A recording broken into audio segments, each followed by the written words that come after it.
Hello mga mommy out there. So meron naman po tayong unboxing. Okay, so excited na ako guys kung ano ang laman nito.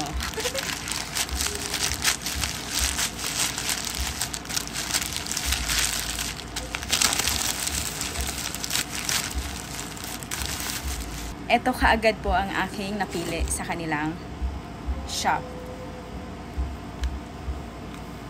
Wow, it's so cute! Okay, so guys, so tingnan ninyo, ang ganda ng kanyang, ang ganda talaga guys ng kanyang tela. Tingnan nyo naman. Tsaka yung pagkatahi guys, grabe, napaka-pulido.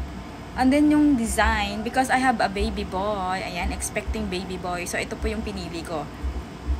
So kung ano yung mga kailangan nyo guys, i-click nyo lang po dito sa yellow basket. Ilalagay ko po yung link para po mabisita ninyo ang seller na to dahil napaka-legit po talaga guys. Ang ganda niya, ang cute.